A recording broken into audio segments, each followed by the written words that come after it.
At Christmas, my mom gave plane tickets for a Europe vacation to everyone yet left me out, saying I wouldn't fit the scene. So, get comfy because this story starts way before that fateful Christmas, with a lifetime of being the family's black sheep. Not because I was a rebel or a troublemaker, no. Quite the opposite. I was always the responsible one, the one who showed up, handled everything and got absolutely nothing in return. Meanwhile, my younger sister, Britney, 25, was the golden child, a princess who'd never faced a consequence in her life.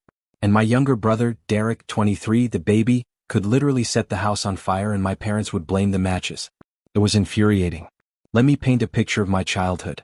At 16, I busted my butt working every summer, washing dishes, bussing tables, saving $3,000 over 2 years just to buy my first car. My parents? Zero help. Meanwhile, Britney got a brand new Honda Civic for her 16th birthday because she needed reliable transportation for cheerleading practice.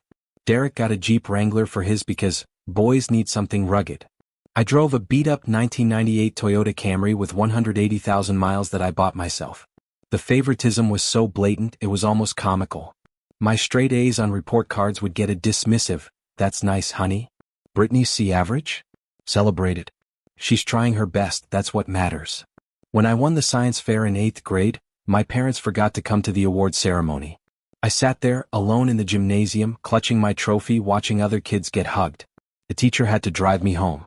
That same year, Britney got 3rd place in a local beauty pageant, and they threw her a party, inviting the whole extended family. When I got into a good university with a partial scholarship, my parents said they couldn't afford to help with the rest. They actually made me feel guilty for even asking, like my desire for an education was selfish. 2 years later, Britney decided she wanted to go to an expensive private school, zero scholarship money, and suddenly, they found a way. Refinanced the house, took out loans, whatever it took. When I confronted my mom, asking why they couldn't have done the same for me, she just said, "That's different. Britney has always wanted this." As if I didn't want my education just as much. I put myself through college working 2 jobs. Graduated with honors in computer science. Britney? 4 major changes and 6 years later, she scraped by with a communications degree she's never used. Derek dropped out after 2 years to find himself, which translated meant finding himself on my parents' couch. Guess who's the family disappointment though? The guy with his life together. After graduation, I landed a solid software developer job in Austin, Texas. Good salary, great benefits, and most importantly, blessed distance from my family in Ohio.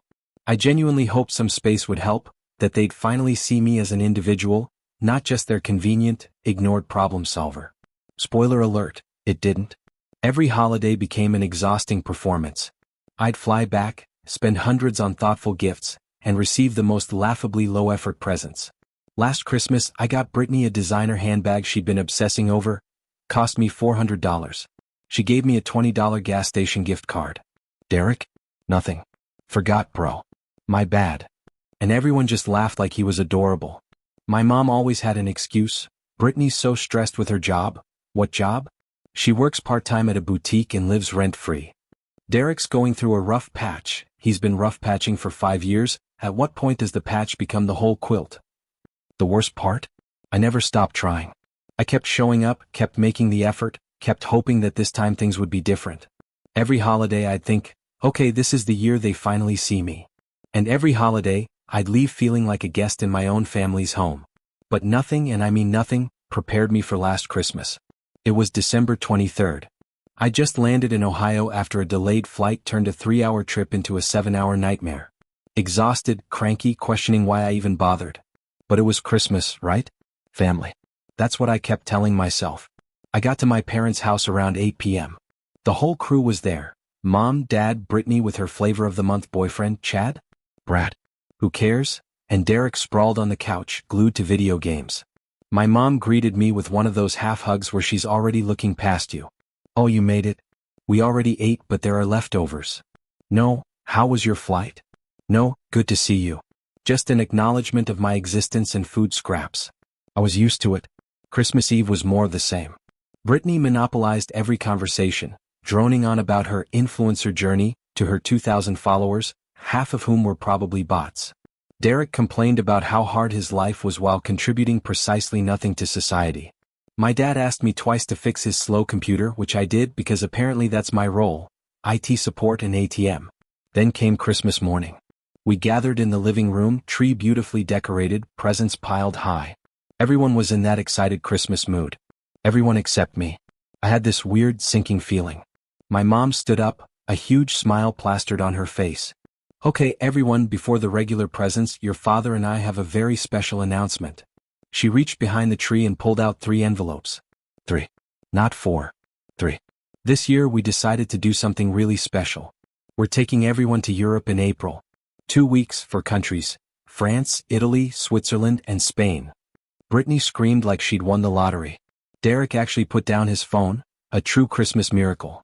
Even Chad or Brad looked impressed, probably calculating future Instagram content. I sat there waiting for my envelope. My mom handed one to Britney. "Here's your ticket, sweetie." One to Derek. "And yours, baby." Then one to my dad. "And of course one for you, honey." She sat back down. I looked around the room, waiting for anyone to acknowledge the obvious. Nobody did. "Mom," I finally said, my voice feeling strangely calm, "where's my ticket?" She gave me a look I will never forget. A mixture of annoyance and something almost like satisfaction, like she'd been waiting for this moment. "Oh well," she glanced at my dad, who was suddenly fascinated by the carpet. "We only had the budget for 4 tickets, and we figured you probably couldn't get the time off work anyway." It felt like a punch to the gut. "You didn't even ask me." "Plus," Britney chimed in, filing her nails like we were discussing the weather, "it's kind of a vibe trip, you know? Like we want to do fun stuff. Nightlife, late nights, spontaneous adventures. You're just not really that guy." Derek snorted. "Yeah, bro. You'd probably want to go to museums and stuff. Boring." I looked at my mom, waiting for her to defend me, to say something. Anything. Instead she shrugged. "They have a point, honey. You wouldn't really fit the vibe. You're so serious all the time. We want this to be a fun, carefree trip. And honestly, you'd probably just bring the mood down. You wouldn't fit the vibe." Let me tell you something about that phrase. It sounds almost innocent, right? Like a casual observation. But what my mother actually said to me on Christmas morning in front of my entire family was, "You're not fun enough to be included. You don't belong with us. We'd rather spend 2 weeks in Europe without you than have to deal with your presence." That's what "you wouldn't fit the vibe" actually means. I sat there in silence for what felt like an eternity, probably 30 seconds. Everyone had already moved on. Britney was squealing about what she'd pack. Derek was Googling best parties in Ibiza, which wasn't even on the itinerary. My dad was studiously avoiding eye contact. I stood up. "Where are you going?" my mom asked, barely looking up from admiring Britney's reaction. "I need some air." I walked out to the backyard, standing in the cold Ohio winter, staring at nothing. 28 years. 28 years of being the good son, the responsible one, the one who never caused problems, always showed up, always tried to make things work. And this was my reward. Excluded from a family trip because I wouldn't fit the vibe. Something shifted in me that day. Something fundamental. I'd spent my whole life trying to earn a place in my own family, and I finally realized the truth: I was never going to get it. Not because of anything I did or didn't do, but because they had already decided who I was to them. The afterthought. The obligation. The one they tolerated rather than loved. Fine. If that's how they wanted to play it, then game on. I went back inside and acted normal for the rest of Christmas. Smiled, opened presents, a pair of socks and a generic "World's Okayest Son" mug, probably from a gas station. I pretended everything was fine. But inside I was already planning. See, here's the thing about being the responsible one, the one everyone underestimates: you develop certain skills. You learn to plan, to strategize, to think 3 steps ahead. While my siblings were coasting on handouts and charm, I was building something. A career, savings, a life that didn't depend on anyone else's approval. And now I was going to use all of it. I flew back to Austin on December 26th. By December 28th I was researching. Their Europe trip was in April. Perfect. Plenty of time. First, my PTO balance. I had almost 4 weeks saved up because, unlike some people, I actually showed up to work consistently. I requested 2 weeks off for mid-April, the exact same time frame as their trip. Then I started planning my vacation. But here's where it gets good. I wasn't going to Europe. Europe was basic. Everyone goes to Europe. No, I was going to do something better. Something that would make their 4-country tour look like a trip to the local mall. After weeks of research, I settled on Japan and the Philippines. 2 weeks of absolutely incredible experiences. Tokyo, Kyoto, Osaka, then flying to Palawan for some of the most beautiful beaches in the world. We're talking world-class temples, mind-blowing food, stunning natural scenery, experiences they couldn't even dream of. The best part? I could actually afford it. While my siblings were mooching off my parents and blowing money on VIP tables, I was investing and saving. My trip cost roughly the same as theirs, about $8,000 all in, but I was paying for it myself. No handouts required. I booked everything in January: flights, hotels, tours, the works. I even splurged on a few luxury experiences: a traditional ryokan stay in Kyoto, a private island hopping tour in Palawan, front row seats to a sumo tournament in Tokyo. This wasn't just a trip, this was an experience. And then I waited. The months leading up to April were interesting. My mom would occasionally text the family group chat with Europe trip updates, restaurant reservations in Paris, hotel confirmations in Rome. I never responded to those messages. I'd reply to other random stuff just to show I was alive, but anything Europe-related got radio silence from me. Britney noticed first. "You're being really weird about the trip stuff," she texted me privately in February. "Are you like mad or something?" "Nope," I replied. "Just busy with work. Have fun." "Okay. Well, try not to be too jealous when we post pictures, lol." I just hearted the message and moved on. In March, my mom called. First time she'd actually called in months. Usually it was just texts. "Hi, honey. I just wanted to check in. You've been so quiet lately." "Just busy, Mom. Work stuff." Right. "You know, I hope you're not still upset about the Europe thing. It really wasn't personal. We just thought." "Mom," I cut her off, keeping my voice level, "I'm not upset. Really. I hope you guys have a great trip." She seemed suspicious but let it go. "Well, okay. We leave April 12th. I'll send pictures." "Sounds good." What she didn't know was that I was leaving April 11th. The day before their flight to Paris, I was boarding a plane to Tokyo. I had told no one. Not my parents, not my siblings, not even my friends back in Ohio. As far as everyone knew, I was just working like usual, being boring, old, responsible me. I landed in Tokyo on April 12th, the same day my family was landing in Paris. The irony wasn't lost on me. While they were probably exhausted, checking into their hotel, I was standing in the middle of Shibuya Crossing, watching thousands of people stream past me in perfect, organized chaos. And I started taking pictures. Not a lot at first, just a few shots of the crossing, a temple I visited, some incredible food. I posted them to my Instagram and Facebook with simple captions: "Tokyo, Day 1, best ramen of my life. This city is unreal." I should mention I had maybe 400 followers on Instagram. I never posted much. So, when I suddenly started posting daily content from Japan, people noticed. The first family comment came on day 2. I'd posted a picture of myself at Sensoji Temple in Asakusa, one of the most beautiful temples in Tokyo. The morning light was perfect. Britney commented, "Wait, where are you?" I didn't respond. My mom texted the family group chat, "Is that Japan? When did you go to Japan?" I still didn't respond. Let them wonder. Day 3, I posted a picture from the sumo tournament. Front row seats, massive wrestlers clashing in the ring. Bucket list checked. Derek DM'd me, "Bro, what is happening? Are you actually in Japan right now?" I left him on read. Day 4 was the ryokan in Kyoto. I posted a picture of the traditional room, the sliding paper doors, the view of the private garden, aesthetic perfection. Then another of the kaiseki dinner, 12 courses of the most beautiful artistic food I'd ever seen. My phone was blowing up at this point. The family group chat was going crazy with messages I refused to read. I had 17 missed calls from various family members. But I was too busy actually enjoying my life to care. See, here's what they didn't realize. While they were fighting crowds in Paris, dealing with tourist traps in Rome, and posting the same Eiffel Tower pictures everyone else posts, I was having genuine, unique experiences. I was the only American at that sumo tournament.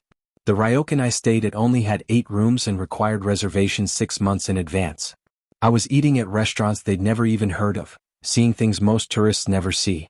And I was documenting all of it. Days 6 through 8 were Osaka. Incredible street food, a day trip to Nara to see the deer, and an amazing nightlife scene that didn't require any substances to enjoy. Then I flew to the Philippines. Palawan. This is where things really got intense. Crystal clear water, limestone cliffs, private beaches, the whole paradise package. I booked a 3-day island hopping tour, visiting lagoons and coves that looked photoshopped, but they were real. And I was there. The first day we kayaked through the secret lagoon, a tiny opening in a limestone wall that opened into this hidden pool of turquoise water. I sat in my kayak, completely alone except for a few fish swimming beneath me. And I actually started laughing. Not because anything was funny, but because I felt genuinely happy, genuinely free. I couldn't remember the last time I'd felt that way around my family. The second day was even better. We visited 7 different islands, snorkeled in water so clear you could see 50 feet down, ate fresh seafood on a sandbar that only appears at low tide. The boat captain told me stories about growing up in Palawan, about how the islands had changed. Real human connection with someone I'd just met, more meaningful than most conversations I'd had with my own siblings. I posted a picture from the big lagoon in El Nido, stunning emerald water surrounded by towering cliffs. Caption: found paradise. That's when my mom finally broke. She called me 11 times in a row. I let it go to voicemail each time. Then she sent a text that was basically a novel. I don't understand what's happening. You said you were fine about the Europe trip. Why are you suddenly in Asia? Why didn't you tell anyone? We're your family and we had no idea you were even traveling. This feels very passive-aggressive and hurtful. I think we need to talk when you get back. I read it. I even laughed a little. Then I went back to enjoying my kayak ride through a hidden lagoon. The trip continued for another 5 days. More incredible beaches, more amazing food, more experiences I'll remember for the rest of my life. I posted almost daily. And every single post got comments from family members, ranging from confused to angry to guilt-trippy. I responded to none of them. I got back to Austin on April 25th. My family had been back from Europe for about a week. The group chat had been a constant stream of messages I'd mostly ignored, but I could see the pattern. Initial excitement about their trip, then increasing focus on my trip, then outright obsession with why I hadn't told them. Britney's Europe posts had gotten maybe 50 to 100 likes each, standard tourist stuff, Eiffel Tower, Colosseum, the usual. My Japan and Philippines posts were getting 200 to 300 likes, and tons of comments asking about my itinerary. The algorithm gods were apparently on my side. The confrontation came 2 days after I got back. My mom called and this time I answered. Hi mom. Don't you hi mom me? What on earth was all that about? All what? You know exactly what. Going to Japan and the Philippines without telling anyone. Posting all those pictures while we were in Europe. It felt like you were trying to, I don't know, one-up us or something. I let the silence hang for a moment. Mom, I just took a vacation. I didn't realize I needed to clear my travel plans with you. That's not the point and you know it. Why didn't you invite us? Why didn't you at least tell us you were going? And there it was. The opening I'd been waiting for. Why would I invite you? I asked, keeping my voice perfectly calm. Because we're family. Interesting. You know, I seem to remember being told that I wouldn't fit the vibe of a family trip. I believe the exact words were that I'd bring the mood down. So, I figured I'd just plan something for people who actually wanted me there, which, in this case, was just me. Silence on the other end. I continued. But to answer your question directly, Mom, why didn't I invite you? Because you wouldn't fit the vibe. The vibe of my trip was appreciating culture, trying new experiences, and actually enjoying travel instead of just collecting photo ops. Based on what you told me at Christmas, that's not really your thing, is it? That's not fair. That situation was different. How? How was it different? You planned a family trip and specifically excluded me because you decided I wasn't fun enough. I planned a trip and specifically didn't invite you because, well, same reason I guess. Doesn't feel great, does it? You're being cruel? No, Mom. I'm being honest. For the first time in maybe my entire life, I'm being completely honest with you. You made it very clear at Christmas where I stand in this family. I'm the afterthought, the one you tolerate, the one who doesn't fit. So, I stopped trying to fit. I heard her start to cry, which honestly didn't move me the way it might have a year ago. I didn't mean it like that. We just thought you're always so serious and we wanted a fun trip. And I'm sure Europe was very fun. I'm glad you enjoyed it. My trip was also fun, just in a different way. A way that you wouldn't appreciate, apparently. So, everyone's happy. I'm not happy. I'm hurt. Welcome to my world. The conversation didn't end well. She hung up on me after accusing me of trying to destroy the family. I sent a text to the group chat that said, I'm available if anyone wants to have an actual conversation about this. Otherwise, I'll be living my life. The aftermath was predictable but still kind of amazing to watch. Britney was furious. She posted a long Instagram story, which I only saw because a friend screenshotted it, about toxic family members, and people who can't be happy for others. The irony was so thick you could spread it on toast. She couldn't be happy for my incredible trip, but I was the toxic one? Derek texted me once. That was cold, bro. I responded, so was being left out of a family trip on Christmas morning. Guess we're even. He didn't text back. My dad called a few days later. Of all of them, he was the most reasonable, which isn't saying much. Look, son, I know you felt hurt about the Europe thing, but what you did, it felt retaliatory. It wasn't retaliatory, Dad. It was just me living my life. The fact that you all interpreted it as an attack says more about you than me. You knew exactly what you were doing, posting all those pictures while we were traveling.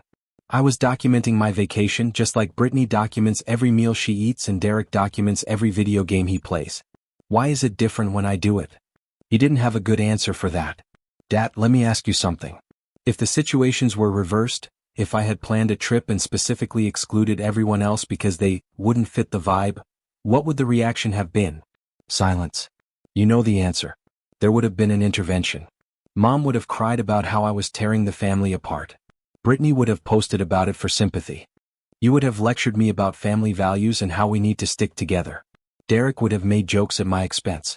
But when it happened to me, everyone just moved on to opening presents. Nobody even acknowledged how messed up it was. In fact, Britney and Derek piled on. And you? You sat there looking at the carpet like it was the most fascinating thing you'd ever seen. I know, he said, and I could hear the shame in his voice. I should have said something. Yeah, you should have. But you didn't. Just like you didn't say anything when I was paying rent at 18 while Britney lived free. Just like you didn't say anything when I worked through high school while Derek played video games. Just like you've never said anything ever when your other children got more than me. You're right, he said quietly. It wasn't handled well. No, it wasn't. And I spent a lot of years letting things slide, hoping eventually I'd be treated like an actual member of this family. But Christmas made it clear that's never going to happen. So, I'm done trying. That conversation was the beginning of a major shift in my relationship with my family, or rather, the lack of one. I stopped initiating contact. No more texts, no more calls, no more being the one who kept the family connected. And the silence was deafening. Weeks went by without a single reach out from anyone unless they wanted something. Between February and June, my mom contacted me exactly 4 times. 3 were tech support requests. Britney reached out twice, both times wanting me to validate whatever drama she was going through. Derek? He didn't reach out at all. Mother's Day came in May. For the first time ever, I didn't send a gift. Just texted Happy Mother's Day, and left it at that. My mom called upset. I just didn't feel like it would fit the vibe, I said. Then I pretended my doorbell was ringing and hung up.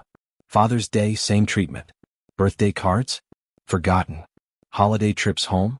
Suddenly too expensive, or bad timing with work. Every excuse they'd ever used on me I recycled right back at them. The fallout from what I started calling the Japan incident kept hitting my family in unexpected ways. First domino, Britney's boyfriend dumped her about 2 months after the Europe trip. Turns out he'd been paying attention to how she treated me and didn't like what he saw. When she told him the story of the plane tickets, probably expecting him to take her side, he apparently said, "That's actually really messed up," and started pulling back. She blamed me for the breakup even though I'd never spoken to the guy. Second domino, my parents finally kicked Derek off the couch. Maybe seeing me actually do something with my life made them realize their baby boy wasn't going to magically become productive. He got a job at a cell phone store and moved into a cheap apartment with a roommate. He complained about it constantly in the family group chat. I never responded. Third domino, Aunt Patricia, my mom's sister, called me out of the blue in July. We'd never been close, but she'd seen my travel photos and heard through the family grapevine what happened at Christmas. "I just want you to know," she said, "that I think what your mother did was wrong." I told her so. She didn't take it well, but someone needed to say it. I found out later that my mom and Aunt Patricia had a massive falling out over this. Patricia brought it up at a family barbecue, and my mom caused a scene defending herself. Half the extended family now knows the story of the Europe tickets. My mom's reputation as world's greatest mother took a serious hit. I started dating a woman named Jessica who I met at a work conference. I told her the family situation early on. Her first time meeting my parents was supposed to be Thanksgiving. Supposed to be. My mom had been texting about Thanksgiving for weeks. "We'd love to meet Jessica. It would mean so much to have everyone together.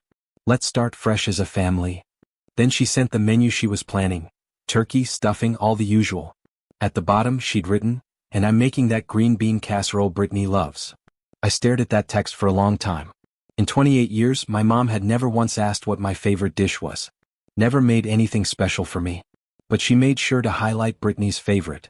I texted back, "Actually, Jessica's family invited us to Colorado for Thanksgiving. We're going to do that instead." The response was immediate. "What? You're choosing her family over yours?" Her family didn't exclude me from a trip because I wouldn't fit the vibe. So yeah, I'm choosing them. She didn't respond for 3 days.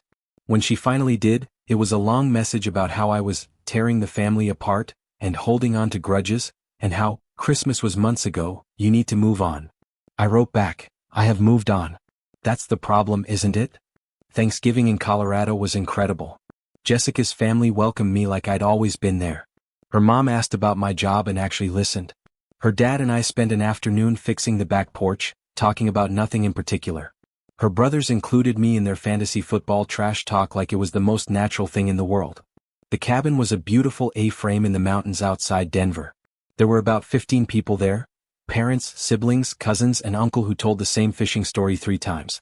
Normal family stuff. The kind of chaos I'd always seen in movies but never experienced myself. At dinner, her mom made a point of asking everyone what they were thankful for. When it got to me, I said I was thankful for being somewhere I felt wanted. Jessica squeezed my hand under the table. Her mom got a little teary. Her dad nodded like he understood exactly what I meant. After dinner, her brothers dragged me into a heated board game tournament that lasted until 2 a.m. Nobody asked me to fix anyone's computer. Nobody made me feel like I was taking up space. Her grandmother kept sneaking me extra pie because, "You're too skinny, honey." I realized I'd spent 28 years trying to earn something that this family gave me in 28 minutes. December hit and my mom started the Christmas campaign. Texts, calls, even a handwritten letter, which she'd never done before. The letter talked about how family is everything, and how she couldn't imagine Christmas without all her children there. I wrote back a single line, "You imagined Christmas without me just fine last year when you handed out those plane tickets." She called crying. I let it go to voicemail. The voicemail was 9 minutes of sobbing and justifications. "We never meant to hurt you. You're blowing this out of proportion. Britney and Derek miss you so much." Not one actual apology. Not one acknowledgement that what she did was wrong. I texted her, "When you're ready to actually apologize, not explain, not justify, apologize, let me know. Until then, I'm spending Christmas with people who want me there." Christmas Day, I was in Jessica's childhood bedroom in Colorado, video chatting with her extended family members who couldn't make the trip. Her grandmother told me I had kind eyes, and asked if I was going to marry her granddaughter. I laughed and said I was working on it. We opened presents in the morning. And here's the thing that got me. Jessica's mom had gotten me actual thoughtful gifts. A nice watch because she'd noticed mine was scratched up.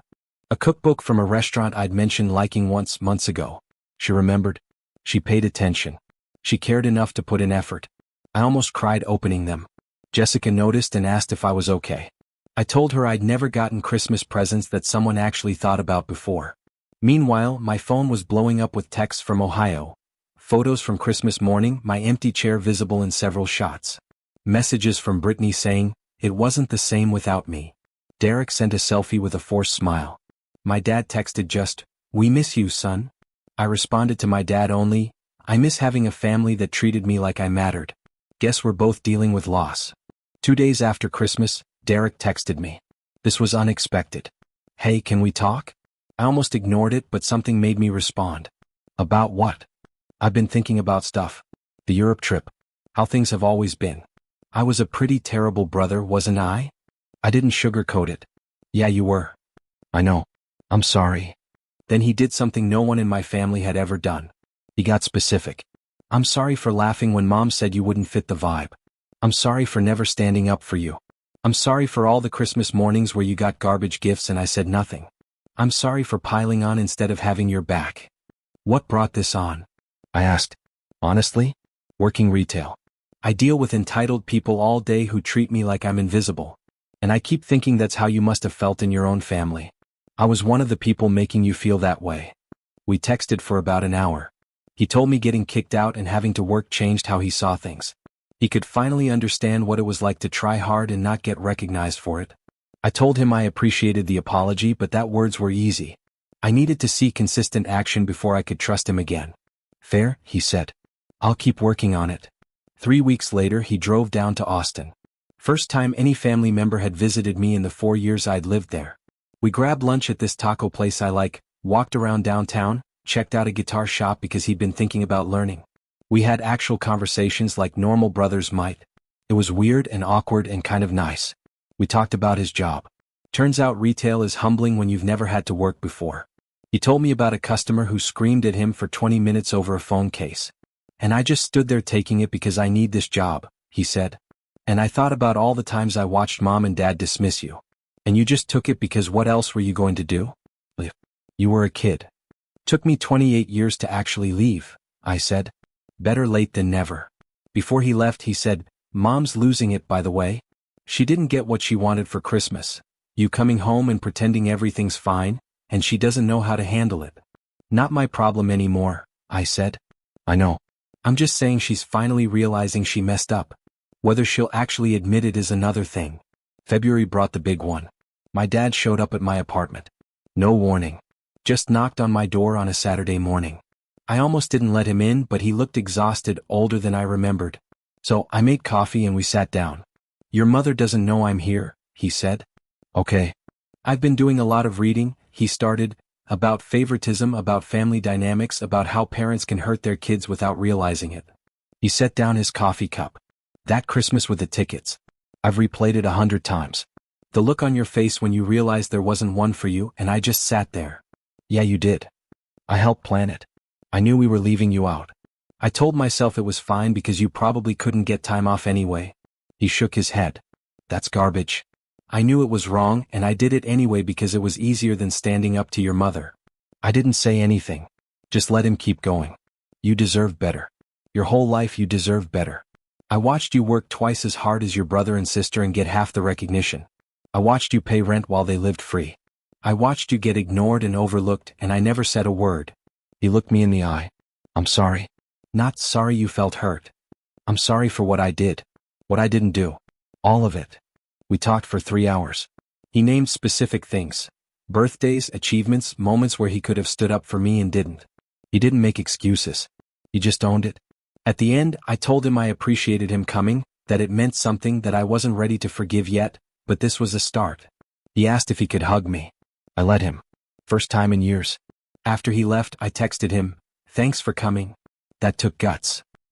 He wrote back, should have done it 20 years ago. Mom still hasn't apologized.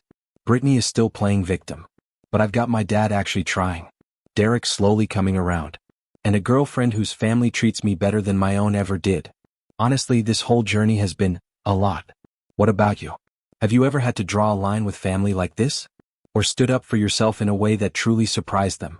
Let me know in the comments below. I'd really love to hear your thoughts.